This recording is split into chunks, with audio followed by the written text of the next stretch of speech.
No, sí se ve. De acuerdo. Bien, entonces vamos a empezar.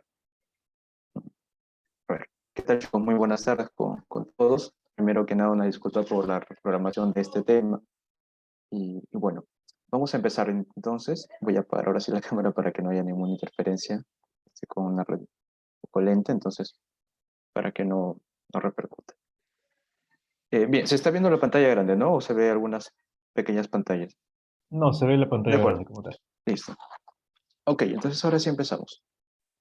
Bien, vamos a hablar en esta ocasión vamos a hablar de el, a ver, un ratito que muevo esto de acá. Ok, vamos a hablar del tejido sanguíneo y hematopoyético. Ya sabe que esto, al menos este tema, viene gracias a ADEC, que es la ayudantía de histología y desarrollo embriológico clínico. Pueden seguirnos por nuestras redes, que ahí estamos también subiendo material, próximamente Flashcard. Por ahora hemos estado subiendo resúmenes y ya lo pueden ver ahí en Instagram, en Facebook, en YouTube, TikTok todavía no tenemos, pero seguro que pronto sí. Bueno, entonces vamos a empezar. El contenido de esta charla, de esta presentación, va a empezar con una parte introductoria. Luego vamos a hablar acerca del plasma, de las células y derivados y de la médula ósea. Ya van a entender el porqué de esta distribución a medida que vayamos viendo la parte introductoria, que es lo que vamos a ver a continuación. Entonces, eh, el tejido sanguíneo, vamos a empezar definiéndolo. ¿Qué es el tejido sanguíneo? El tejido sanguíneo va a ser un tejido conjuntivo especializado líquido, ¿ok?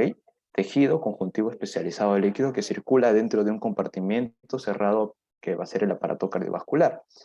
Está subrayado y está remarcado la palabra conjuntivo especializado líquido porque esto es muy importante. Es un tejido, la sangre como tal, es un tejido que pertenece al grupo de los de tejidos conjuntivos. Ustedes ya han llevado la clase de tejidos conjuntivos, además saben que hay 4 tejidos fundamentales: el tejido epitelial, tejido conjuntivo, tejido muscular y tejido nervioso, y la sangre pertenece al grupo de tejidos conjuntivos. Cuando ustedes vieron su clase, vieron que el grupo de tejidos conjuntivos es un grupo heterogéneo de tejidos que tiene características en comunes, por supuesto, que ya vamos a ver a continuación, recordando, o un poco más adelante, recordando esa parte de las características en común que tenían los tejidos conjuntivos. Es un tejido conjuntivo o conectivo especializado, ¿no? Recordemos que los tejidos conectivos especializados van a ser tejido cartilaginoso, óseo, adiposo, sanguíneo, hematopoyético, y el sanguíneo justamente es el que estamos hablando el día de hoy, y líquido porque, bueno, como todos saben, la consistencia de la sangre es líquida, no es fluida. Además, tiene unas funciones características que las he dividido en 2 apartados, que va a ser lo que es el transporte y la homeostasis. Es muy importante acá, recordar, voy a poner acá el pluma, ok, a ver si puedo escribir normal. Es muy importante aquí tener en cuenta este término, la homeostasis, y no confundirlo con otros términos como la, eh, la hemostasia, por ejemplo, hemostasia, hemostasia, ok, hemostasia. Ok, disculpen la fea letra, pero somos futuros médicos. No, mentira, es que estoy con el mouse, entonces no puedo escribir muy bien. Pero bien, entonces hay otro término que es la hemostasia, ¿no? Aquí tenemos la homeostasis, la hemostasia, y otro término que también suele confundir es la hematosis, ¿ok? Hematosis,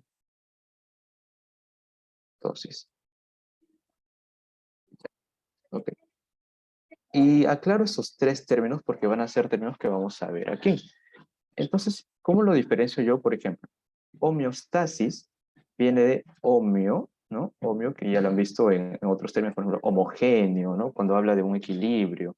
Y estasis es mantenimiento. Entonces, homeostasis es el mantenimiento del equilibrio, obviamente, del medio interno.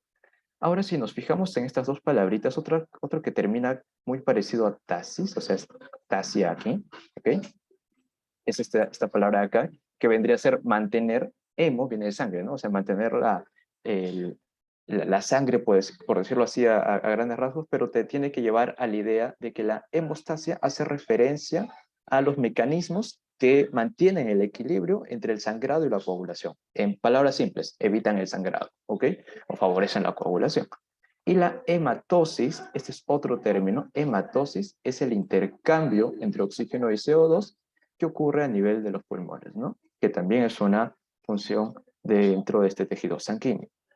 Bien, entonces hago esa aclaración de esas tres palabras, ténganlo en cuenta, anótenlo por ahí. Hemostasis, o homeostasis, perdón, es el mantenimiento del equilibrio del medio interno. Hemostasia viene a ser los mecanismos que previenen el sangrado o detienen el sangrado.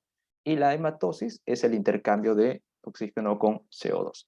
Bien, continuamos. La parte de transporte que va a transportar sangre, nutrientes, oxígeno, ¿no? El oxígeno que obtiene, también los desechos de las mismas células los va a transportar para luego ser expulsados, el CO2 igual, sustancias reguladoras como hormonas y hasta células, ¿no? También va a transportar células eh, que, bueno, van a formar parte, por ejemplo, del sistema inmune, de defensa, etc. Ok, y la homeostasis, cuando hacíamos referencia a esto, habíamos dicho que era el mantenimiento del equilibrio del medio interno, y es por eso que cuando se altera este equilibrio, pues la sangre tiene una función tratando de mantener, de regular este equilibrio, de restablecer el equilibrio. Por ejemplo, si es que se alterase el equilibrio ácido-base, que ya ustedes seguro lo han visto en CN, cuando se pierde el equilibrio ácido-base, actúan sustancias que se denominan los amortiguadores o los buffers, ¿no? Y dentro de estos participa la sangre. Además, también la coagulación, porque cuando existe una pérdida de sangre, la pérdida de sangre, se pierde equilibrio, entonces hay que restablecer esto mediante la coagulación. De nuevo, estamos hablando de mantener el equilibrio, de restablecer el equilibrio. Y también la termorregulación. La sangre participa en la termorregulación. Por eso que cuando te avergüenzas, por ejemplo, y la cara se te pone roja porque llega ahí una mayor cantidad de sangre, también lo sientes caluroso, incluso llegas a sudar, etcétera, porque la sangre también favorece la termorregulación. Ok, una vez aclarado esto, las funciones, que es muy importante, vamos a la parte de nuevo histológica y vamos a recordar, porque ustedes ya lo han visto en su clase de tejido conjuntivo con Sebastián, que el tejido conjuntivo está determinado o está compuesto por dos elementos muy importantes. Primero tenemos a las células y también tenemos a la matriz extracelular. Además, si ustedes recuerdan, la matriz extracelular también tiene dos partes, está conformado por dos partes, que sería la sustancia fundamental y las fibras. ¿Okay? La sustancia fundamental y las fibras. Cuando hablamos de sangre, no nos apartamos de este concepto porque, de nuevo, la sangre es un tejido conjuntivo especializado líquido. No deja de ser tejido conjuntivo. Entonces, cuando hablamos de la sangre, también vamos a hablar de las células. Pero específicamente aquí en la sangre vamos a decir las células y los derivados celulares. ¿Ok? ¿Por qué derivados celulares? ¿Por qué añadimos esta palabra? Porque ya nos vamos a dar cuenta más adelante que aquellas que parecen células, o hay elementos que parecen células, pero no terminan de ser células como tal, con su núcleo, con todas las partes de una célula eucariota que ustedes ya conocen, sino que tienen algunas modificaciones y por ello las llamamos derivados celulares o elementos formes, elementos figurados, también como ustedes van a poderlo encontrar en muchas bibliografías. ¿Ok? Entonces, así vamos a denominarlo en la sangre, las células.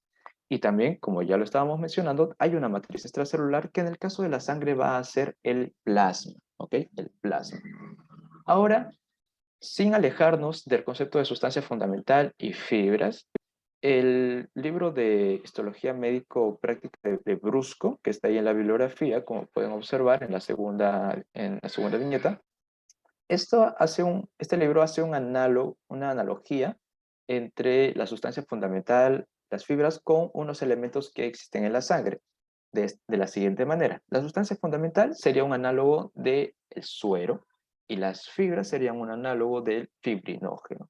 El fibrinógeno es un elemento que luego se va a convertir a fibrina, que se va a polimerizar y va a empezar a formar cadenas fibras que luego van a formar redes para formar un tampón, que ya vamos a ver una imagen después, ¿ok?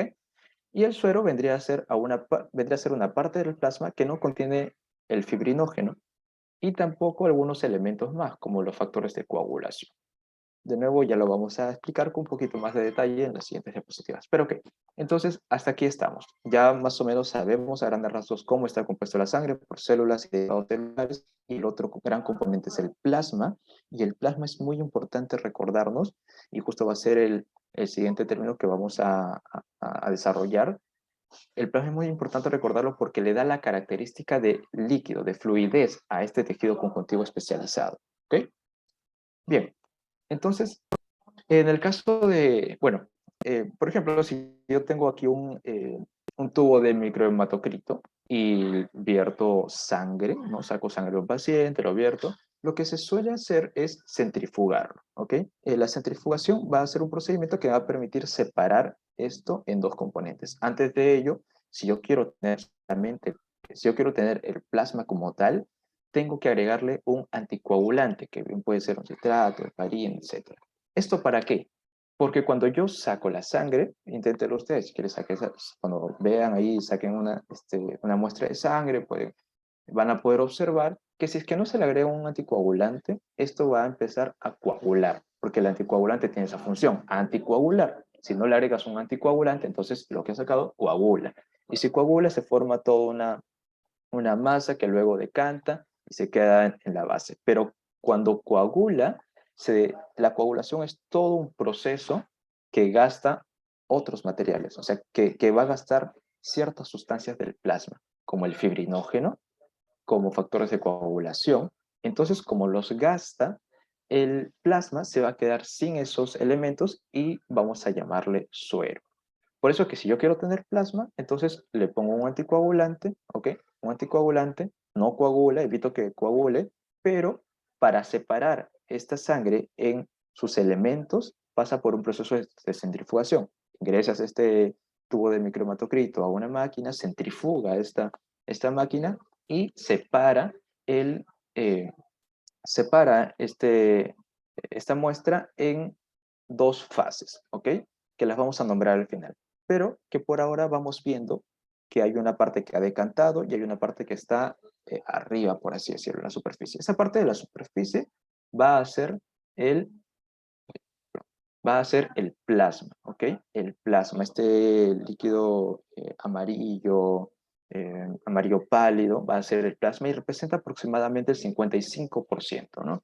Si es que yo trazara desde aquí hasta abajo, ¿ok? Sería el 100% y o lo divido en partecitas de 100, ¿ok? El plasma correspondería a 55, aproximadamente 55 partecitas, ¿ok? Ahora la otra parte que ha decantado, si somos observadores, es esa parte roja, ¿no? Que vendría a ser los eritrocitos, que representa aproximadamente un 45% y que también recibe otros nombres, ¿no? Hematocrito, por ejemplo, es el nombre que suele recibir a este porcentaje que representa los eritrocitos de toda la sangre, ¿ok? Los eritrocitos. Luego, si es que somos aún más observadores, vamos a ver que sobre los eritrocitos y debajo del plasma tenemos una capa entre gris, blanca, que va a ser la capa tromboleucocítica, ¿ok? O cubierta tromboleucocítica. También lo van a encontrar como capa leucocítica a secas, pero es importante llamarle tromboleucocíticas porque esto a, eh, nos va a permitir recordar que aquí no solamente están los leucocitos, sino también los trombocitos o plaquetas, ¿ok? Y representan aproximadamente el 1%. Ahora yo les había mencionado en un primer momento, o antes de que aparezcan estos nombres, que se dividía en dos fases. Y efectivamente tendríamos aquí la fase forme y la fase líquida, ¿ok? La fase forme vendría a ser la parte de los eritrocitos, la capa tromboleucocítica y la fase líquida exclusivamente el plasma, ¿ok? El plasma. Bien, en el estudio de la sangre, vamos a ver que no se utilizan las técnicas habituales, o sea, la de fijación, eh, usar la parafina, hacer los cortes así muy delgaditos, de 4 micras, etc. No se hace esta misma técnica, sino la técnica que se suele utilizar para el estudio de la sangre de manera histológica es el extendido o frotis sanguíneo. ¿Cómo sucede esto? Simplemente dejas caer una gota en un portaobjeto, luego con un cubreobjetos lo acercas su borde inferior hasta que choques aquí. Voy a poner el puntero mejor, un ratito. Ok, hasta que choques aquí con la gota y toda esta gota se va a esparcir por todo el borde inferior de este cubreobjeto y una vez que se ha esparcido en todo el borde, esparces, ¿no? Esparces sobre toda la lámina que estaba debajo y así tienes la gota de sangre ya esparcida. Y así ya puedes visualizarlo, es una mono, ya puedes visualizar o ver a través de un microscopio. Esa es la técnica, el extendido o sanguíneo. Y la tinción, no vamos a utilizar las tinciones habituales que es la de hematoxilina y eosina, sino que se suele utilizar otras tinciones como las que han existido y estas e incluso más, por ejemplo la de Romanovsky, la de Mike Grunwald, Gimsa, Leishman y la que se suele utilizar más y actualmente es la de Wright, ¿ok? La que está resaltada en rojo. Listo. Ok, ya hemos hablado de la introducción, de la parte introductoria, ahora vamos a pasar a los elementos de la sangre.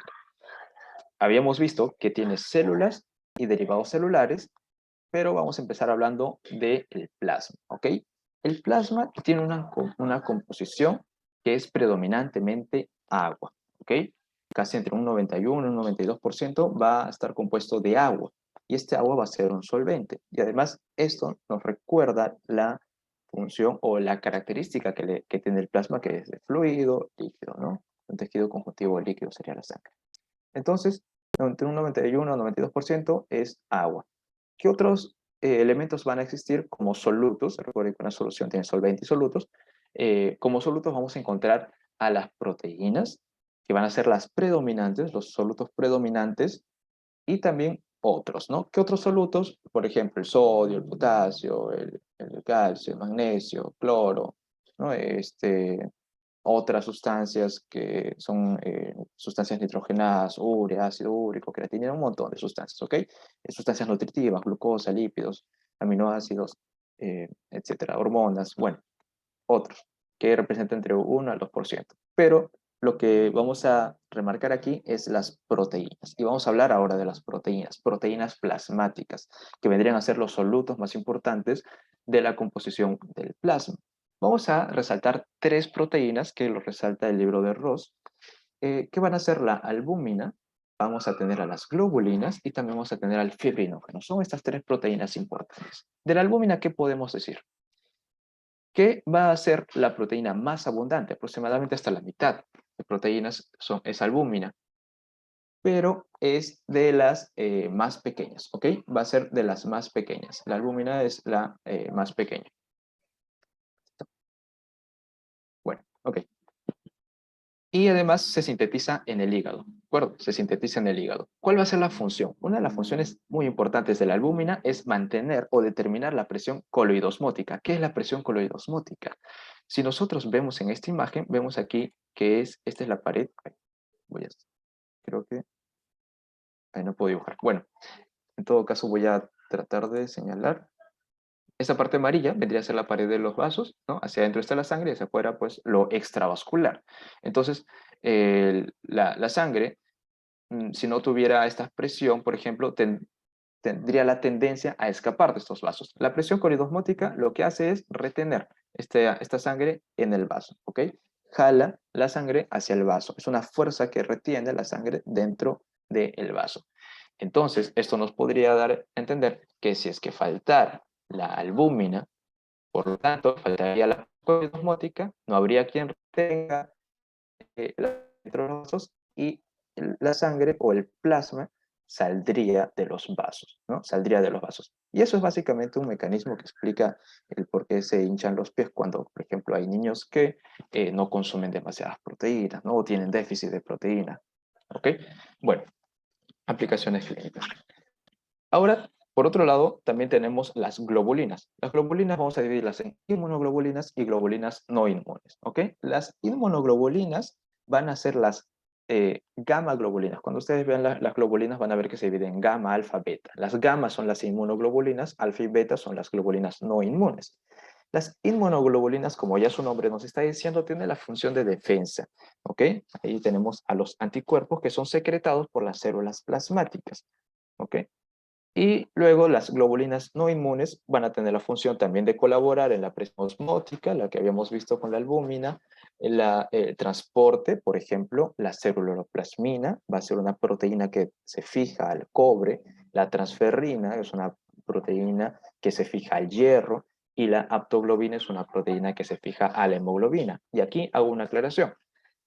Cuando hablamos de la hemoglobina, ustedes tienen que recordar que en su mayor porcentaje se transporta en los eritrocitos, en los glóbulos rojos, pero también hay partes libres que pueden estar unidas a estas proteínas. Pocas partes, pero pueden estar ahí recorriendo en el sangre.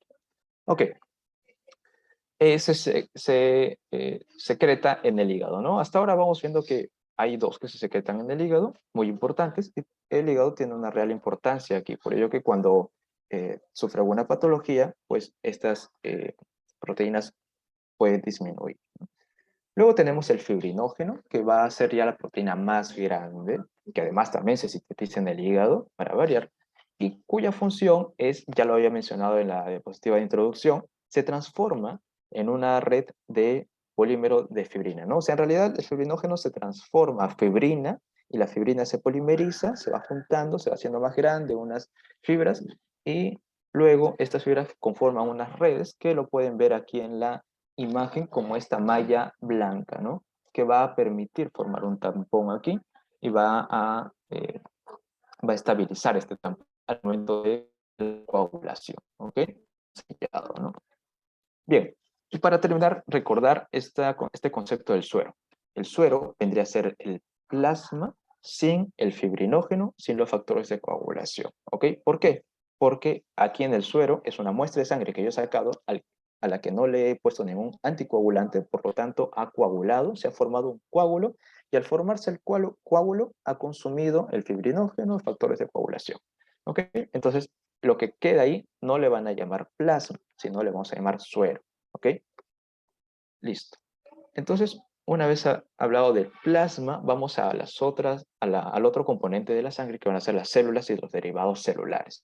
Vamos a empezar hablando de los eritrocitos, pero de manera general ya les voy mencionando que dentro de las células y derivados celulares vamos a tener tres componentes principales. Los eritrocitos, que lo menciono primero porque era de los más abundantes. Si recordamos esa imagen donde les mostré el plasma, la capa leucocítica, leucotrombocítica, ¿no? Y los eritrocitos formaban aproximadamente el 45%, ¿ok?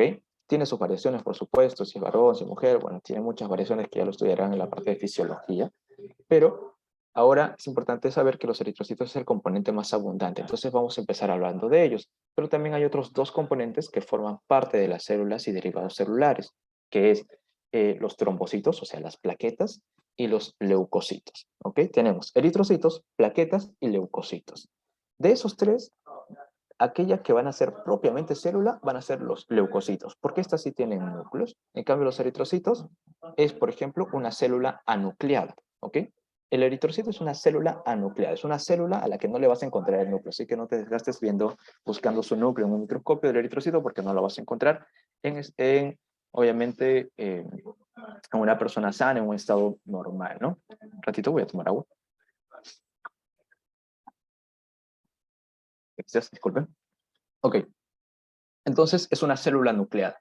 ¿Que tiene componentes? Sí. ¿Como cuáles? Tiene toda célula una membrana plasmática, tiene un citoesqueleto, tiene hemoglobina, que ya lo había mencionado hace un momento, que la hemoglobina en mayor porcentaje se transporta en los eritrocitos, y además tiene las enzimas, ¿ok? Enzimas que le van a permitir mantener la vida al eritrocito y otras funciones. Ahora, ¿cuál va a ser la función del eritrocito? Principalmente transportar e intercambiar el oxígeno y el dióxido de carbono, ¿no? Eso ya lo sabe. Ahora la morfología. Cuando se habla del eritrocito, se lo define como un disco bicóncavo. Si ustedes recuerdan geometría del colegio, la concavidad viene a ser ese hundimiento, vamos a decirlo así coloquialmente, hundimiento, huequito, ¿ok? Que vendrían a ser estas partes de aquí, ¿no? Si nos damos cuenta, tiene un huequito, voy a decirlo ya, tiene un huequito tanto hacia arriba como hacia abajo, ¿no? En las dos caras. Por eso es un disco bicóncavo, tienes dos concavidades. Y esto es importante, por supuesto, porque esta forma maximiza en realidad el área de superficie para los hematocitos. Y es importante que tenga un área máxima para que sea óptimo y para que tenga mayor área donde pueda intercambiar oxígeno con CO2, que es su función principal. Ahora, el tamaño. Y lo menciono y voy a resaltar aquí su importancia porque el tamaño del eritrocito sirve para guiarse del tamaño de otras células. Cuando ustedes vean en el microscopio, fíjense primero el eritrocito y comparen las otras células con el tamaño del eritrocito. El eritrocito es como que la unidad estándar de medida cuando ves un frotis de sangre periférica, ¿no? Entonces vamos a tener en cuenta el tamaño del eritrocito para comparar otras células. ¿Y cuál es el tamaño del eritrocito? 7 micras. Aquí he puesto 7,8 haciendo referencia a lo que menciona el Ross, pero así a secas 7 micras, ¿ok? 7 micras. Y creo que es una pregunta que les vino en su pasito. Bueno, eh, otras medidas importantes aquí, ¿no? Que solamente es para evidenciar que hay esta concavidad. 2,6 micras en su, aquí, ancho más ancho, valga la redundancia, y en su ancho más angosto sería 0,8 micras. ¿De acuerdo? Ahora, la duración, o sea, el tiempo de vida que tiene un eritrocito. Tiene un tiempo de vida media de 120 días, ¿ok? 120 días. Luego, esos 120 días pasa por un proceso que se conoce como hemocateresis, donde se dirige al vaso, es fagocitado y se elimina el eritrocito, se recicla aquello que se puede reciclar, por supuesto, pero bueno, ahí termina la vida del eritrocito, 120 días. Y eso es muy importante porque lo van a aplicar después cuando vean el tema de diabetes, por ejemplo. Hay unas pruebas que te piden, ¿no? La hemoglobina glicosilada y para ello es importante tener en cuenta esta duración del día. Bueno, yo no los complico más, solamente recuerden que dura 120 días. Listo. Ahora vamos a analizar un poco más la forma, ¿no? O sea, la forma era de disco bicóncavo y tiene una explicación de por qué sí. Ok. Recordemos que esta célula anucleada sí tiene una membrana plasmática y sí tiene su citoesqueleto. La membrana plasmática y el citoesqueleto van a dar la forma a este eritrocito, esta forma de disco bicóncavo. ¿Cómo así? Tenemos aquí la membrana plasmática, una bicapa lipídica o fosfolipídica, ¿no? Que ya conocen ustedes de estas membranas, ¿ok? Pero además vemos también que hay proteínas. Hay proteínas integrales y hay proteínas periféricas, ¿no? Las proteínas integrales, estas de aquí que se ven en moradito, en naranja, y las proteínas periféricas. Bien, entonces, bueno. Ok, entonces, ya, en las proteínas integrales, que van a ser las que atraviesan toda la membrana, vamos a tener a la glucoforina C y a las proteínas de banda 3, dos proteínas muy importantes, ¿ok? En las proteínas integrales. Si nos damos cuenta, estas proteínas integrales tienen a ver, solo para ubicarnos y para orientarnos, de aquí donde estoy marcando, hacia afuera, vendría a ser la superficie exterior del eritrocito. De aquí hacia adentro vendría a ser su superficie interior, ¿no? O sea, lo que está aquí adentro, ¿de acuerdo? Esta es la parte dentro del eritrocito, esta es la parte fuera del eritrocito. Y como vemos, tiene ahí componentes hacia afuera, hacia el exterior, que son muy importantes, pero no lo voy a mencionar ahora. Vayamos a enfocarnos en la parte interna. En la parte interna está ensamblado a otras proteínas, ¿ok? Las proteínas periféricas. ¿Cómo cuáles? Por ejemplo, estas dos, que van a formar complejos, porque no es una sola proteína, son varias proteínas. Tendríamos, ahí también estas de aquí que ya me estaba olvidando. Estos, la espectrina, ¿no? La espectrina alfa y beta. Vemos aquí que hay dos colores, un celestito y un azul. Uno es alfa y otro es beta. Vemos que se unen así con sus cabecitas, entonces son cuatro espectrinas que van a permitir el ensamblaje de estos complejos, ¿ok? Entonces las espectrinas unen estos complejos, los unen junto con las coordinas, como se ven aquí, ¿ok? Son como los nexos, forman hexágonos y forman toda una estructura arquitectónica muy chévere que le permite al eritrocito tener esa forma de disco bicóncavo, ¿de acuerdo? Ahora, por ejemplo, aquí tenemos el complejo proteico de anquirina, y aquí arriba tendríamos al complejo proteico de banda 4,1 que tiene a otras proteínas dentro, como la proteína de banda 4,1, tiene aquí la actina, tiene la tropomosina, tiene la tropomodulina, bueno, otras proteínas, ¿de acuerdo? Entonces, estas son las proteínas. Es muy importante mencionarlo, ¿por qué? Porque hay alteraciones, hay patologías que afectan a estas proteínas y por lo tanto desfiguran la arquitectura de este eritrocito y vamos a ver en la microscopía que tienen otras formas. Por ejemplo, una de estas patologías vendría a ser la esferocitosis familiar, donde se afecta aquí el complejo de adquirina, ¿ok? Este complejo de adquirina no se ensambla bien, entonces es como, bueno, el eritrocito simplemente se vuelve una esfera, ¿ok? Entonces la esferocitosis familiar, ¿ok? Aquí hago un paréntesis porque recuerdo que en la clase que se nos dicta, ¿no? En la facultad, habla de que la esferocitosis en las diapositivas de histología, bueno, hablan de que una consulta, ¿se está escuchando bien? Me parece que mi internet está con conexión inestable, o me fui. ¿Sigo, no? Hola, ¿se escucha bien? Sí, A Víctor, ya ver. se Ah, escucha. ya. Por Genial, momentos se genial. entrecorta, pero todo bien. Ok. Chévere. Disculpen estas interrupciones. Ok. Entonces, en la espectrina, perdón, en la esferocitosis familiar o hereditaria, perdón, esferocitosis hereditaria, en las diapositivas que se nos pasaron en clase mencionaba, ¿no? Que es por la espectrina anormal. Al menos el libro de Ross menciona que es por alteración de este complejo, el complejo de Aquirina. No menciona que sea por afectaciones de la espectrina. Y también hay otras alteraciones como la eliptosis hereditaria, por ejemplo, donde aquí sí menciona que es por alteración de la espectrina. ¿Ok? Bien. Entonces, hasta ahí. ¿Cuál es la función o la finalidad de esta estructura? Muy bien, la finalidad de esta estructura es que dar forma al eritrocito, darle flexibilidad, porque es muy importante esto de la flexibilidad. El eritrocito va a pasar por vasos muy angostos donde se va a deformar. El eritrocito no siempre va a tener esta forma, se puede deformar para adaptarse por donde está pasando, pero luego va a regresar a su forma, flexibilidad y estabilidad, por supuesto. ¿Ok? Bien, el otro componente dentro de muy importante dentro del eritrocito es la hemoglobina. La hemoglobina es una proteína especializada en el transporte del oxígeno y del CO2. Si vemos, esta es la estructura de la hemoglobina, que tiene una cadena polipeptídica de globina, bueno, no una, sino tiene cuatro, ¿ok? Una, dos, tres, cuatro, tiene cuatro cadenas polipeptídicas de globina, y además tiene también un grupo que es el grupo prostético. El grupo prostético hace referencia a la parte que no es proteína, o sea, esta globina es proteína y lo que no es proteína va a ser el grupo prostético, que en realidad es un grupo M que va a contener al hierro y aquí va a atrapar al oxígeno, ¿no? Entonces tiene este grupo M. Esa es la conformación. Cuatro grupos M, cuatro cadenas polipeptídicas de globina. Ahora, estas cadenas polipeptídicas de globina pueden ser alfa, beta, gamma, se configura. En el caso del adulto, se configura de esta manera. Dos cadenas alfa, dos cadenas beta. Esa va a ser la hemoglobina que más vamos a encontrar en el adulto. ¿Ok? Además, también hay otra, la HbA2, que está en menor porcentaje, que se conforma con una cadena alfa, y perdón, dos cadenas alfa, dos cadenas deltas. ¿Ok? Son como que variantes, ¿no? O sea, esta globina puede ser alfa, puede ser beta, puede ser eh, pues alfa, beta, gamma o delta, ¿ok? De esos cuatro tipos.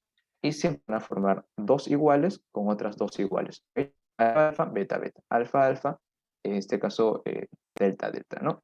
Y para formar la hemoglobina A2. Pero también hay una hemoglobina fetal, por ejemplo, que suele mencionarse porque es la relevante en los fetos. En el caso de los adultos está presente en menos del 1%, ¿ok? No tiene que estar más de esos valores donde se forma con dos cadenas alfa y dos cadenas gamas, ¿ok? No está aquí, pero okay, menciono. Ok, ya hemos visto entonces el eritrocito. Aquí vamos a ver algunas imágenes de microscopía electrónica, del frotis que les mencioné con esa técnica. Vemos la figura de la biconcavidad de los eritrocitos, cómo se apilan también. Vemos aquí cómo pasan por estos vasos, ¿ok? Cómo se llegan incluso a deformar para adaptarse a estos vasos. Aquí nuevamente vemos esta biconcavidad de los eritrocitos, ¿ok? Y aquí en el frutis vemos que no tienen núcleo, por ejemplo, son eosinófilos, ¿ok? Tienen una zona central mucho más clara, que es por que no es tan ancho esa parte, ya les habíamos visto las dimensiones, y esa parte central no era ancho porque ahí está la concavidad, y es por eso que es más claro al centro y es más, vamos a decir, más oscurito alrededor, ¿no? Vemos también algo curioso aquí, que hay eritrocitos como que en forma de plátano, ¿no? Aquí, estos son los eritrocitos falciformes, ¿ok? Son patológicos, obviamente, pertenecen a una patología en la que se afecta la estructura de la hemoglobina. ¿Okay? Hay un cambio de un aminoácido nada más que afecta una cadena de estas globinas, afecta la estructura de la hemoglobina y también se afecta la estructura del eritrocito. ¿Ok? Por eso es que es muy importante que todas las proteínas, todas las estructuras estén como que en regla, estén bien para que pueda mantenerse esta estructura y por lo tanto su función. Vamos con el siguiente grupo celular, que van a ser los leucocitos. Estamos dentro de las células y derivados celulares, y los leucocitos van a estar en cantidades aproximadamente de entre 4 a 11.000 leucocitos por milímetro cúbico. ¿Okay? Este es el valor que se maneja para hablar luego de una patología, o bueno, no patología, sino una situación patológica, digámoslo así, si está incrementado o si está menos de este valor, ¿no? O sea, menos de 4 o más de 11.000. Bien. Además, los leucocitos es un grupo celular que contiene a 5 células más: los neutrófilos, los eosinófilos, los basófilos, los linfocitos y los monocitos. ¿Ok? Los he ordenado aquí de acuerdo a granulocitos o agranulocitos, no de acuerdo a las cantidades, pero si es que quieren ordenarlo de acuerdo a las cantidades, porque si se dan cuenta, los neutrófilos, por ejemplo, están en una cantidad de 40 a 60%. Los segundos serían los linfocitos del 20 al 40%. Los siguientes serían los monocitos entre el 4 y 8%. Luego seguirían los eosinófilos y finalmente los basófilos. Los basófilos son los leucocitos que se encuentran en menor cantidad. ¿Ok? Ahora, si quieren acordarse de ese orden, podrían utilizar una mnemotecnia que siempre se propone, que es el Nelly Moeva. ¿Ok? Nelly Moeva, acuérdense de ese nombre. Nelly Moeva. Sueñen con Nelly Moeva. ¿Ok? Nelly Moeva. Neutrófilos, en primer lugar; linfocitos, en segundo lugar. Estamos hablando de cantidades. M o mo de monocitos sería tercer lugar. E de eosinófilos y va de basófilos. ¿Ok? Que serían las células o los leucocitos menos abundantes. Entonces los leucocitos se van a dividir en dos grupos: granulocitos y agranulocitos. Su nombre nos puede llamar a pensar que unos tienen gránulos y otros no. No es tan cierto eso, vamos a ver después que aparezcan las imágenes. A ver, entre los granulocitos encontramos a los neutrófilos, basófilos y los eosinófilos, ¿ok? Y en los agranulocitos encontramos a los linfocitos y a los monocitos, estas 5 células. Vamos a hablar luego de cada una de estas células, pero es importante mencionar aquí lo que les estaba diciendo, ¿no? El hecho de que sea agranulocitos no quiere decir que no tenga gránulos, sí tiene gránulos. El punto de diferenciación está en si tiene o no tiene un tipo específico de gránulos, que son los gránulos específicos o gránulos secundarios. Entonces, todos ellos van a tener gránulos primarios, pero solamente este grupo de granulocitos van a tener gránulos secundarios. ¿Ok? Gránulos secundarios. Bien. Ahora, algo muy importante es una función que comparten todas ellas, que es la diapedesis. La diapedesis viene a ser un proceso por el cual migran estas células a través de los vasos, salen de los vasos y entran en los tejidos. Es algo muy interesante, ¿por qué? Porque si recordamos los tres elementos o los tres elementos dentro de estas células y derivados celulares, tendríamos a los eritrocitos, a los trombocitos, o sea, las plaquetas, y los leucocitos. De esos tres, tanto los eritrocitos como los trombocitos tienen su función dentro de los vasos. En cambio, los leucocitos suelen tener su función mayormente fuera de los vasos, tienen que salir de los vasos.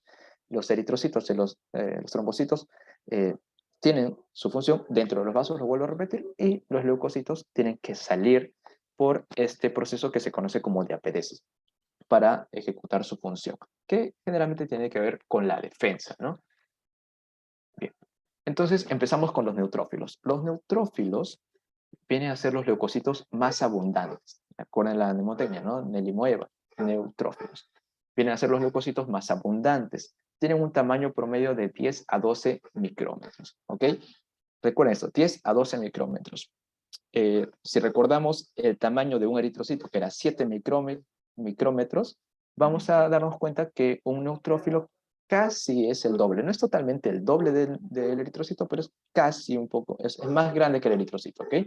Pero no llega a ser tanto el doble, del 10 a 12 micrómetros. Por eso que les decía que recuerden el tamaño del eritrocito, ¿no? Como medida estándar.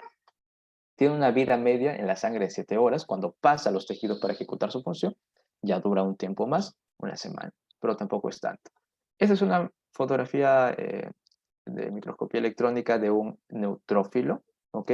Y abajo, en esta parte circular, vemos una fotografía ya de un microscopio óptico a partir de un flotis, ¿no?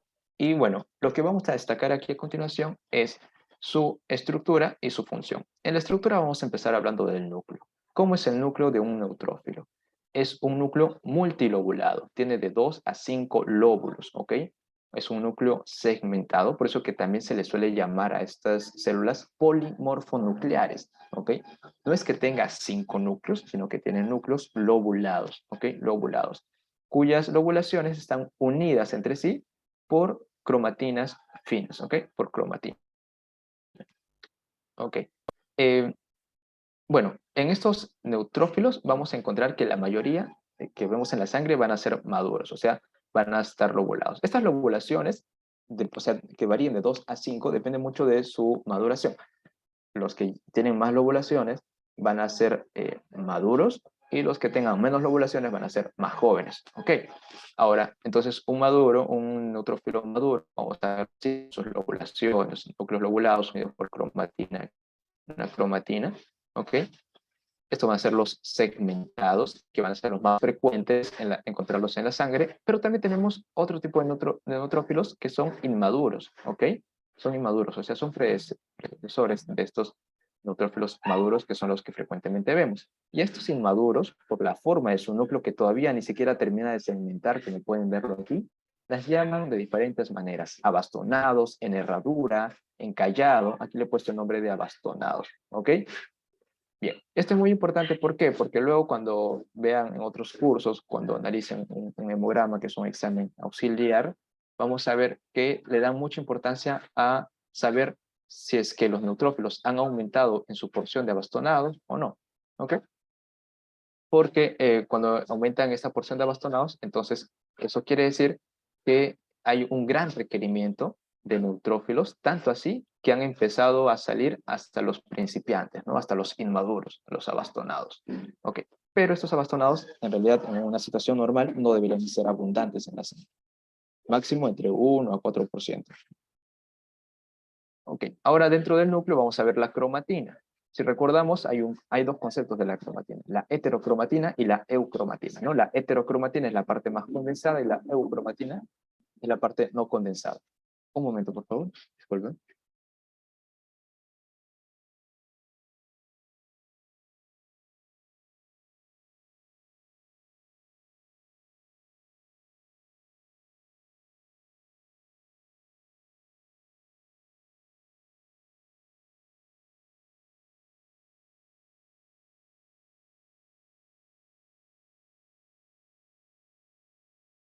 Ya, chicos, disculpen. Ok, continuamos. Entonces, teníamos la cromatina, perdón por la interrupción. Teníamos la cromatina y les estaba mencionando que había heterocromatina y eucromatina. En este núcleo vamos a ver que la heterocromatina, un momento, quiere avanzar. Ok, la heterocromatina es esta parte de la cromatina periférica, ¿no? Periférica. Ah, disculpen, chicos, un momento.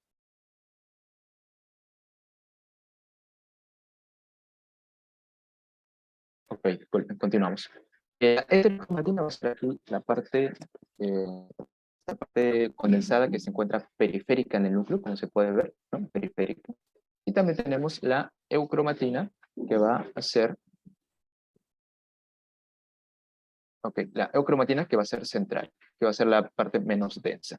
Además, también hay un concepto muy importante que es el corpúsculo de Barr, ¿ok? El corpúsculo de Barr. El corpúsculo de Barr viene a ser un cromosoma X inactivo, que vamos a encontrarlo condensado, vamos a encontrarlo aquí como un apéndice, como un palillo de tambor, así se le dice, ¿ok? En algunas células, en algunos neutrófilos que pertenecen al cariotipo XX, ¿no? O sea, al sexo genético femenino, ¿ok?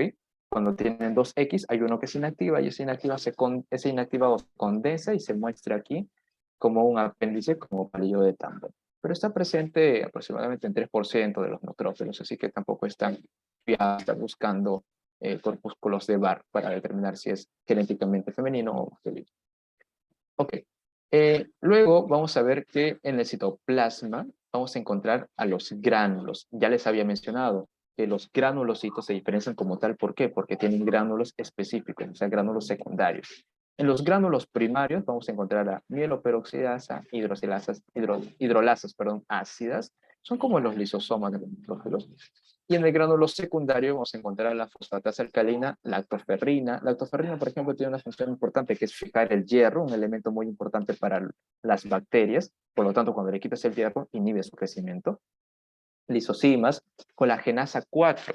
Si recordamos, en la clase de tejido conectivo, habían colágenos que formaban parte de la membrana basal, ¿ok? Una de ellas era el colágeno 4. ¿Recuerdan la mnemotécnica que le dio Sebastián? 4, luego el TEAN sería 6, el siguiente sería 7. Ya, uno de los colágenos es el 4, ¿no? Y aquí tienes enzimas que van a degradar ese colágeno. ¿Para qué? Para que el neutrófilo también pueda pasar, no pueda atravesar el vaso, porque como leucocitos tienen esa función de diapedesis, ¿ok? También tenemos gránulos terciarios que se identifican aquí, que en realidad tienen una función o colaboran más en lo que es la migración y en la fagocitosis. ¿Ok? Los gránulos primarios, ¿ok? Morfológicamente, van a ser, eh, van a ser en realidad los más grandes, van a ser más grandes pero menos abundantes. Menos abundantes respecto a los granos secundarios, porque aquí van a predominar los granos secundarios, sino que los granos secundarios son más pequeños, más finos. ¿Ok? Los gránulos primarios son más electrodensos, o sea, los vamos a encontrar así más oscuritos, electrodensos. En cambio, los gránulos secundarios van a ser más electrolúcidos, ¿ok? Más claritos, más claritos. Si vemos acá esta imagen de microscopía electrónica, vemos acá que tiene varios gránulos y hay unos más oscuritos y otros más claros. Los más claros son secundarios, los más oscuros son primarios. Bien. Además, la coloración también que va a tomar es muy importante porque los gránulos primarios se tiñen de azur, o sea, son azurófilos. Ese es otro nombre que va a recibir los gránulos primarios, azurófilos, ¿ok? Es más o menos un color rojo, un color púrpura, así. En cambio, los gránulos secundarios se tiñen suavemente con más o menos un color asalmonado, un color neutro, por eso que viene a ser neutrófilos, ¿ok? Neutro. Y eso es muy importante, neutrófilo, porque vamos a ver luego que en los otros dos granulocitos, estos gránulos específicos se tiñen de otros colores que le dan también su nombre y le dan su diferenciación. Ese es el más abundante y el específico, no el secundario. Ahora, en la función es de fagocitar y eliminar microorganismos, principalmente bacterias. Tiene gran movilidad y son de los primeros en llegar al sitio de lesión, o sea, es como la primera línea que va a llegar. Los primeros en llegar van a ser los neutrófilos, ¿ok? Luego vamos a ver qué otras células son las segundas en llegar para fagocitar también. Vemos en estas imágenes, que ya no lo voy a explicar con detalle por el tiempo, pero que básicamente nos representa todo el proceso que pasan los neutrófilos, cómo se ensamblan aquí, cómo de lo que están por el torrente sanguíneo van perdiendo velocidad a medida que se enganchan con algunas moléculas superficiales del endotelio, se detiene, son atraídos por otras sustancias que se secretan producto de una inflamación, de una injuria, ¿ok? Extravascular, por supuesto. Una vez que ya reconocen este sitio, empiezan a migrar, ¿no? A través de las uniones intercelulares que se abren gracias a otros productos aquí, por ejemplo, del mastocito. Y atraviesa el vaso, ¿ok? Y haciendo así esa función de diapedesis que ya había mencionado. Una vez que pasa, empieza como si fuese esas típicas escenas donde hay un olorcito de pan y jala a otra persona, algo así, ¿no? Aquí sustancias que jalan, que atraen al neutrófilo hacia un sitio determinado. Una vez que llega ese neutrófilo a un sitio determinado, lo que va a hacer es una fagocitosis, va a fagocitar. ¿Cómo va a fagocitar? Reconoce de muchas formas a la bacteria, por ejemplo, emite pseudópodos, fagocita, se crea un fagosoma. Este fagosoma se fusiona con los gránulos, tanto los primarios como los secundarios, lo cual va a determinar la muerte de esta bacteria, su digestión y finalmente aquí su expulsión de cierto material, y también hay otros rezagos que quedan. De acuerdo, así de manera resumida para pasar a la siguiente, sino complicarnos con el tiempo, ¿ok? Aquí vemos el neutrófilo. Ya habíamos mencionado que los gránulos secundarios, que eran finos pero más abundantes, le daban ese color neutro, salmonado, ¿ok? Vemos además el núcleo, que es multilobulado, de 2 a 5 lóbulos. Vemos como este de aquí sería más joven que estos de aquí, por supuesto, porque a medida que se va siendo más maduro, va teniendo más lobulaciones, ¿ok? Y además vemos aquí lo que les había comentado, el corpúsculo de Barr. Este palillo de tambor que se ve aquí, es el corpúsculo de Barr. Es el cromosoma X condensado, inactivo, que se forma aquí como palillo de tambor. ¿Ok? El corpúsculo de Barr. Bien, pasamos a la siguiente célula granulocítica, que sería el eosinófilo. El eosinófilo es del tamaño muy bueno, similar al neutrófilo. En realidad los 3 granulocitos van a ser de tamaños similares. Tiene una vida media de 6 a 12 horas, unas 2 semanas, en tejido extravascular, ¿ok? En convertimiento extravascular tiene una vida de 1 a 2 semanas. Dentro de la circulación, de 6 a 12 horas. Este sería una microfotografía de un eosinófilo. De nuevo vamos a analizar su estructura. Vamos a ver que el núcleo es bilobulado, ¿ok? Y aquí pongo esta referencia de unos lentes porque así se conoce como que las células en anteojos, ¿ok? ¿Por qué? Porque son bilobulados frecuentemente. Pueden llegar hasta 3 también, pero es raro. Pero generalmente son bilobulados y están unidos por una fina cromatina, ¿no? Por un puente fino de cromatina aquí, lo cual hace como que este marco de las gafas. Bien, entonces siempre que vean aquí una célula rosadita, como si se hubiera quemado como si le hubiera dado insolación, como si estuviera con vergüenza, con unos lentes morados, estos van a ser los eosinófilos, ¿ok? Eosinófilos. La cromatina va a estar dispuesta igual que en el anterior caso, una heterocromatina, o sea, condensada alrededor, en la periferia del núcleo, y centralmente vamos a tener a la eucromatina. En el citoplasma vamos a tener a los gránulos primarios, que son comunes para todos los leucocitos, y los gránulos secundarios. En los gránulos primarios tendríamos que están compuestos por hidrolasa ácidas lisosómicas, y los gránulos secundarios, que son los específicos de cada una de estas células granulocíticas, vamos a tener que estos gránulos secundarios son grandes y de color rosado oscuro, ¿ok? Grandes y de color rosado oscuro, o sea, de este rosado de la carita que puse aquí, de este rosado. Es el que le va a dar el color de este eosinófilo, o sea, son acidófilos. Bien, entonces, por ejemplo, este de aquí, voy a poner aquí un zoom. Ahora pueden observar, aquí donde está la manita, este sería el gránulo. Y ven que tiene una característica particular, tiene como una raya al medio. Ok, entonces, aquí he puesto este esquema para representar a este gránulo, y así son los gránulos secundarios del eosinófilo. Tienen un cuerpo cristalino en medio, que le llaman a veces internum, y una matriz que va a rodear el cuerpo cristalino, que va a ser el externo. ¿Ok? Ahora, en la matriz vamos a tener muchos más elementos. Elementos que aquí les he puesto con 3 colores diferentes para diferenciar 3 compuestos diferentes.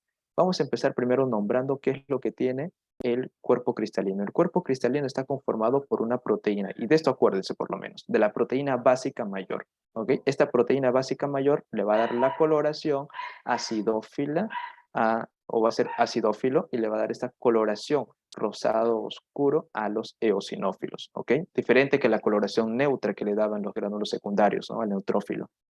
Luego, el rosadito aquí tenemos las proteínas catiónicas de eosinófilo, con sus siglas SP, peroxidasa de eosinófilo también va a ser otra, y la neurotoxina derivada de eosinófilo. La función de esta célula. La función es combatir principalmente infestaciones parasitarias, pero también modera reacciones alérgicas. ¿Por qué? Cuando hay una reacción alérgica, ahí está participando la histamina principalmente. Este eosinófilo va a liberar la histaminasa y la arilsulfatasa, que van a detener estas reacciones alérgicas anafilácticas, ¿ok?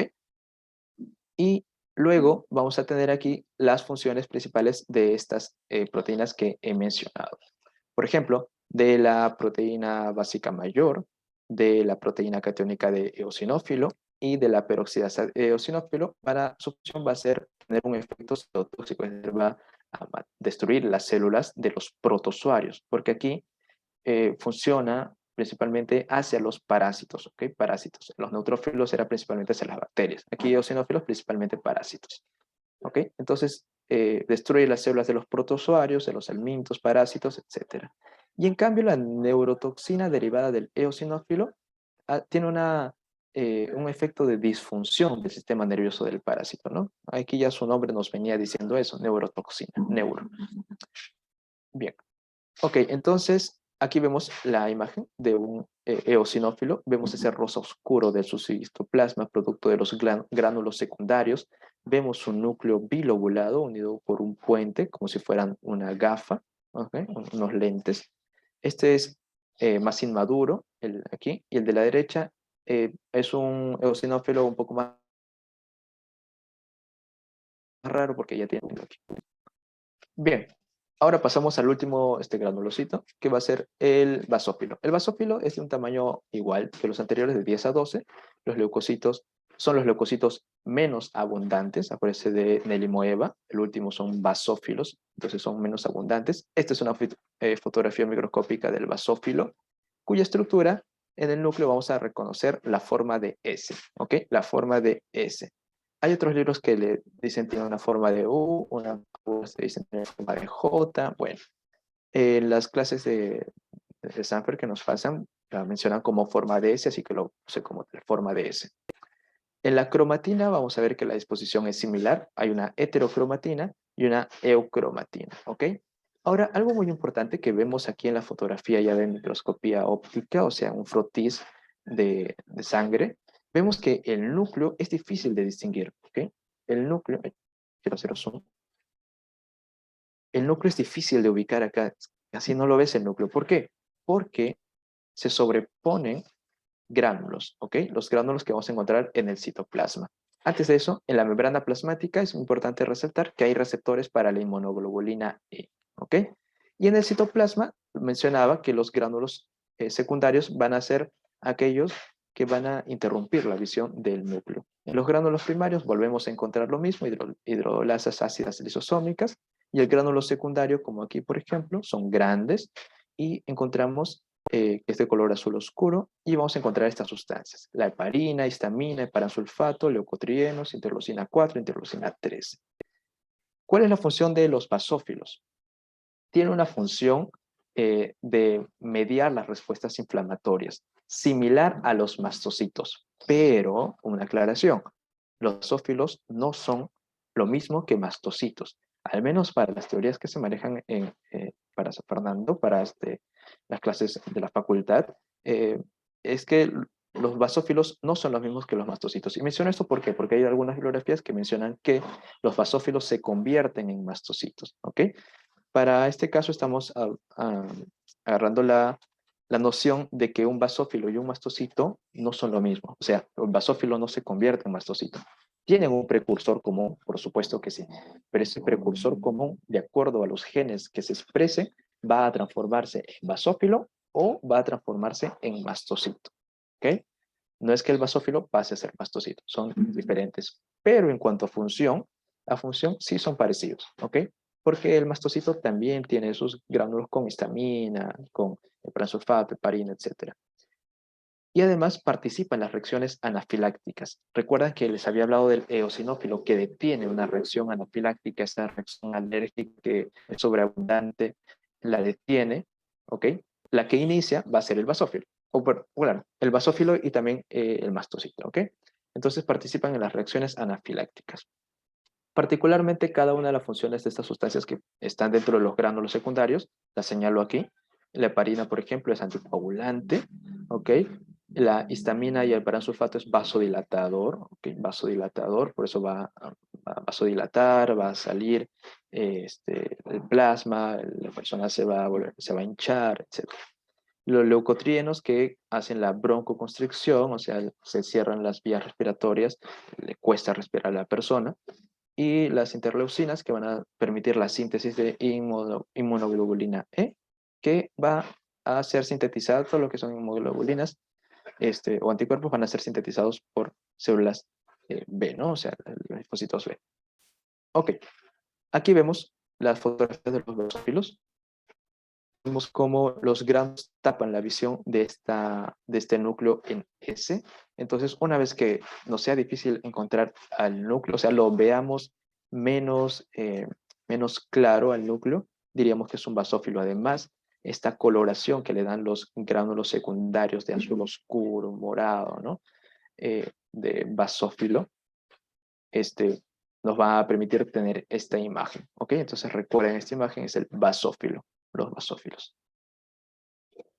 Finalmente, aquí he puesto un resumen de los granulocitos. Vamos a sintetizar todo lo que hemos hablado de los granulocitos, empezando con su tamaño, con el núcleo, los gránulos primarios, gránulos secundarios, tamaño, color, contenido de los gránulos secundarios, la función y una fotografía para recordar. El tamaño son todos parecidos, ¿no? De 10 a 12 micras.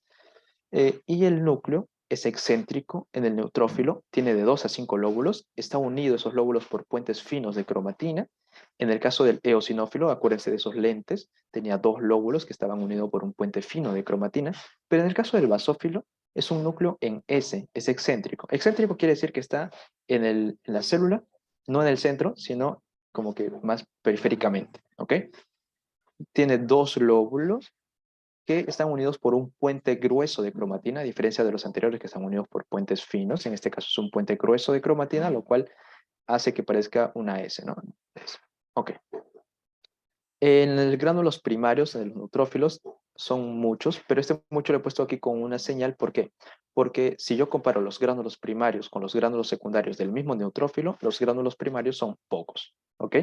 Pero esta comparación hace un versus entre el neutrófilo, eosinófilo y basófilo. Entonces, si yo comparo entre esos tres, pues los gránulos primarios serían más en los neutrófilos, hay menos en los eosinófilos y menos en los basófilos, pero siempre están, ¿ok?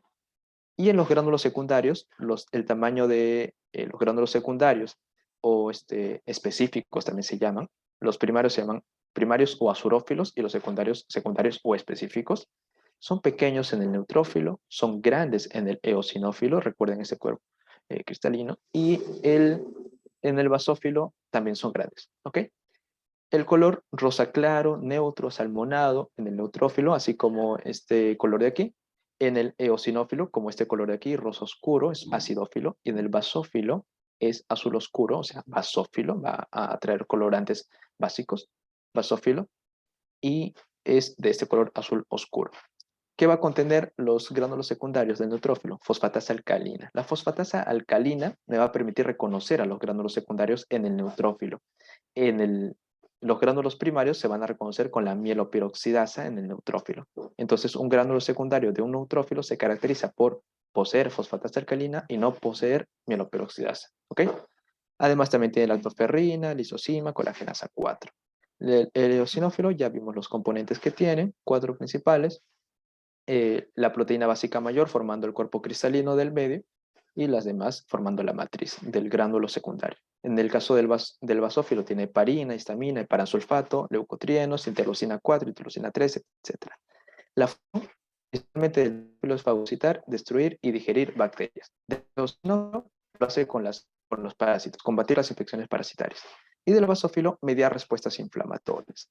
Y aquí las fotos para que haga una comparación, ¿no? El azul oscuro, el rosado, bueno, el rosado oscuro también, y aquí un color más neutro, salmonado. Listo. Pasamos ya con los agranulocitos, y aquí hablaríamos de los linfocitos y de los monocitos, ¿ok? Entonces, para empezar, los linfocitos son agranulocitos más abundantes. Son células inmunocompetentes recirculantes. Resalto lo de recirculantes porque el neutrófilo, el basófilo, el eosinófilo salen por diapedesis de los vasos sanguíneos y ya no regresan. En cambio, los linfocitos salen y pueden regresar, recirculan, ¿ok? Esa es una fotografía y vamos a ver que en la estructura vamos a hablar de linfocitos pequeños y linfocitos grandes. Morfológicamente, cuando tú ves un linfocito en tu frotis, puedes clasificarlo si es pequeño o si es grande. El pequeño tiene una medida de 6 a 8 micrómetros y los grandes de 9 a 12 micrómetros. ¿Cuál es más frecuente encontrar? Los pequeños, ¿ok? De 6 a 8 micrómetros. Si nos damos cuenta, esta medida es casi la medida de un eritrocito. Entonces, un leucocito, cuando lo veas junto a eritrocitos, va a ser del mismo tamaño. Pero algo característico que va a tener va a ser que su núcleo es grande, abarca casi la persona. Entonces, el núcleo es esférico, es más heterocromático, o sea, más denso en los linfocitos pequeños. En cambio, los linfocitos grandes es un poco más arriñonado, es un poco más grande, obviamente, por eso se llama grandes, es menos heterocromático. El citoplasma es escaso en estos linfocitos pequeños y por eso que se ve solo una pequeña muesca de citoplasma, casi todo es núcleo, ¿ok? Y es menos granular. En cambio, los grandes son más granular y hay un poco más de citoplasma. Ahora, algo que tienen en común es que tienen ribosomas libres, eso le da la basofilia, es decir, que se tiñan de este color azul pálido. Tienen también mitocondrias, tienen gránulos azurófilos, porque todos los leucocitos tienen gránulos primarios o azurófilos, y los linfocitos de tipo natural killer van a tener granzimas y perforinas. Tiñe con este color el citoplasma, azul pálido, ¿no? Como se ve en esta imagen de aquí, azul pálido. La función, según la función, vamos a poder identificar tres tipos de linfocitos: los linfocitos T, los linfocitos B, los linfocitos natural killer. Estos linfocitos vamos a poderlos identificar así a vista, según su morfología en una lámina histológica. No, ¿ok? En la lámina histológica vamos a reconocer los linfocitos y podemos dividirlo máximo como linfocitos pequeños y grandes, ¿ok? Pero es muy difícil, o sería, no vamos a poder reconocer si es un linfocito T, si es un linfocito B. Para eso se utilizan los clústeres de diferenciación. O sea, ya lo verán más adelante, pero aquí lo he puesto pues, que en algún momento llegan a necesitar esta información. Los linfocitos T son los más frecuentes en la sangre, 60-80%, los linfocitos B entre el 20 al 30%. Los linfocitos T se desarrollan en la médula ósea y terminan su maduración en el timo, por eso que son T, timo. ¿Ok? Participan en la inmunidad celular y estos son sus diferenciadores, ¿no? Sus códigos diferenciadores. Hay linfocitos TCD4, linfocitos TCD8 si es que tienen el marcador CD4 o si tienen el marcador CD8. En el caso de los linfocitos B, desarrollan y maduran en la médula ósea y producen anticuerpos cuando se convierten a células plasmáticas, y aquí están sus diferenciadores también. Los linfocitos natural killer van a tener la función de destruir células infectadas con virus y células tumorales. Estas destruyen de frente a las células. Y aquí también están sus diferenciadores. Y estos linfocitos natural killer son las que se suelen encontrar en la sangre periférica como los linfocitos grandes. Pero no solamente son los linfocitos natural killer, sino que también vamos, dentro de los linfocitos grandes, vamos a tener a los linfocitos activados. ¿Ok? Linfocitos activados. Estas son fotografías de linfocitos. Vemos cómo el núcleo abarca casi todo el tamaño de la célula. Hay poco citoplasma, pero el citoplasma que queda es azul pálido. ¿Ok? Que mientras se va haciendo un linfocito grande, es más granuloso su citoplasma, por esos gránulos primarios. ¿Ok? Y aquí lo vemos. Ah, ya, y como lo había mencionado, es tamaño de un eritrocito, ¿no? Si vemos ahí la comparación en la fotografía, es casi tamaño de un eritrocito, ¿ok? Y finalmente los monocitos. Los monocitos son los leucocitos más grandes, tienen hasta 18 micrómetros y permanecen en la circulación de 1 a 2 días. La estructura es esta, cuyo núcleo va a ser arriñonado, ¿ok? Como un riñón, arriñonado. Tiene una escotadura pronunciada, aquí, vemos aquí tiene una escotadura pronunciada. Y la cromatina va a dar esta figura que le suelen decir el tablero de ajedrez, porque está como dispersa entre heterocromatina y eocromatina, está dispersa así, y tiene esta figura como si fuera un tablero de ajedrez, ¿ok? Tablero de ajedrez. Y el citoplasma va a contener a los centriolos, al aparato de Golgi, el retículo endoplasmático liso, el rugoso, mitocondrias y gránulos azurófilos. Estos centriolos, el aparato de Golgi, están predominantemente en esta escotadura, a nivel de la escotadura. Acá hay un centriolo, por ejemplo. Y el color es azul grisáceo, como se observa aquí en la imagen, ¿no? Azul grisáceo, el color del citoplasma. ¿Cuál es la función? Tiene una gran capacidad fagocítica inespecífica y va a ser la segunda línea de defensa. La primera línea de defensa vendrían a ser los neutrófilos, ¿no? Los polimorfonucleares. En cambio, los que vienen después van a ser los mononucleares, que es cuando los monocitos pasan a convertirse en macrófagos, ¿ok? Formando parte del sistema fagocítico mononuclear. Y es precursor de los macrófagos, como ya lo había mencionado. Esta es una foto de los monocitos arriñonados con esta escotadura prominente. Y el citoplasma azul pálido, ¿no? Y son grandes también. Bien, finalmente hablamos de los trombocitos. Los trombocitos son estructuras discoideas, o sea, son discos pequeñitos. Es como que, no he puesto fotografías después, pero aquí podemos ver, es como la basurita que hay ahí. Como que basuritas que... Ya, estas son plaquetas o trombocitos. Esta es su estructura y su origen es de un megacariocito que no entra al vaso sanguíneo, sino que emite las protoplaquetas, ¿no? O sea, pseudópodos aquí, que van a ser las protoplaquetas, que luego se desintegran y van a formar las plaquetas, ¿ok? Las plaquetas. Este megacariocito, vamos a ver que hace un proceso de endomitosis. Endomitosis es un proceso de división, bueno, es casi un proceso de división celular donde no se separan los núcleos y tampoco se separa el citoplasma. Entonces los núcleos van a empezar a casi duplicarse, pero no a terminar de separarse y vamos a encontrarla así con esta forma abigarrada, esta forma deforme, valga ese término, ¿no? Y lo máximo que puede hacer es 7 endomitosis. Ok. Entonces los trombocitos son fragmentos citoplasmáticos limitados por membrana, como se ve aquí en esta estructura, limitados por membrana, y anucleados, no tienen núcleos en elementos formes, derivados de los megacariocitos. Esta es la estructura, y vamos a ver que se suele hablar de dos partes en la estructura. De una parte externa, que es el hialómero, y una parte interna, que es el granulómero. ¿Ok?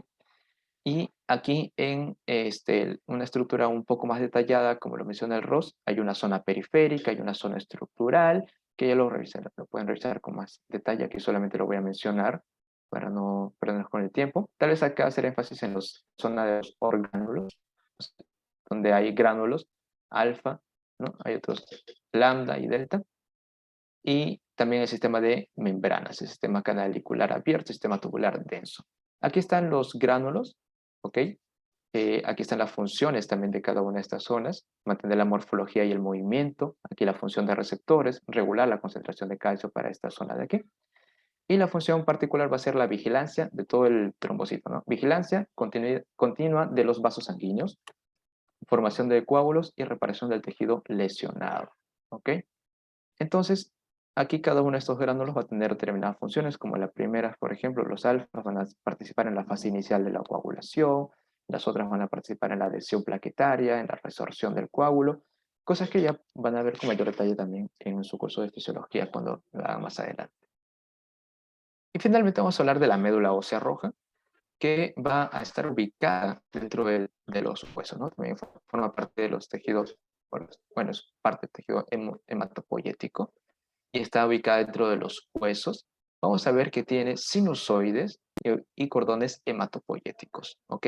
Los sinusoides son esto de aquí, que en el esquema se ve aquí, ¿ok? ¿Qué son los sinusoides? Son unas unidades vasculares que separan el compartimento hematopoyético. Hematopoiesis es la formación de sangre, o sea, el compartimento donde se forma la sangre, ¿ok? Y la circulación periférica, ¿no? O sea, dentro hay circulación y fuera está el compartimento hematopoyético, o sea, los cordones hematopoyéticos. Y estos vasos van a ser los sinusoides, que está compuesto por el endotelio, que son estas células rosaditas que ven hacia adentro, una lámina basal, que es esta lámina roja más oscura que ven alrededor, y también células adventicias, que son estas celestes de aquí. ¿Okay? El endotelio es un epitelio plano simple, la lámina basal es una lámina basal discontinua, ¿ok? Discontinua, y las células adventicias recubren el 40 al 60%, no recubren todo, recubren 40 al 60% y dejan espacio para que las células que se están formando en esta porción hematopoyética puedan entrar a la circulación, ¿ven? Entran a la circulación, ¿ok? A ver, bueno, aquí nada más termino de mencionar esto. Sus extensiones brindan el sostén y estímulos para la hematopoiesis aquí fuera, pero para terminar de mencionar aquí lo que yo quería decir hace un momento, cuando pasan las células que se están formando, ¿ok? No lo hacen entre las uniones de una célula endotelial con la otra célula endotelial, sino que atraviesan, son transcelulares, ¿ok? Atraviesan el endotelio, atraviesan. Se forma un huequito, es decir, esta membrana celular se fusiona con la otra membrana celular de arriba, se forma un huequito como un picarón, imagínense, y entra por ahí esas células que se han formado, las células sanguíneas. En los cordones hematopoyéticos, o sea, por aquí, vamos a encontrar un parénquima y un estroma, ¿no? El estroma es el tejido que sostén. Aquí tendremos a los macrófagos, mastocitos, adipocitos. Adipocitos vemos aquí, por ejemplo, los adipocitos. Y en el parénquima, la parte funcional donde se forma la sangre, vamos a tener un nido eritropoyético donde se forman los eritrocitos, los megacariocitos que van a dar la formación para las plaquetas o trombocitos, y el nido de granulocitos, ¿no? El nido de eritropoyético está cerca a la pared sinusoidal. Si ven aquí, este es un nido eritropoyético. Está cerca a la pared sinusoidal. Una vez que se forman los eritrocitos, salen y pasan a la circulación, o entran, mejor dicho, y pasan a la circulación periférica. Los megacariocitos se encuentran también cerca. Aquí vemos un megacariocito que se encuentra cerca a la pared sinusoidal y extiende aquí sus odópodos para que se formen las plaquetas. ¿Por qué estas están cerca? Porque estas no tienen movimiento. ¿Ok? O sea, por sí mismas no tienen movimiento, entonces tienen que estar cerca de los sinusoides. En cambio, los granulocitos, recordemos que sí hacían movimiento, se emitían pseudópodos, se movían, etc. Por eso que ellos pueden estar alejados de las paredes sinusoidales, ¿no?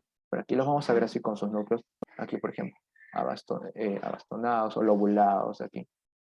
Bien, y importante mencionar que hay una relación entre los mielocitos y los eritrocitos, de 2 de 2 a 3,5 a 1.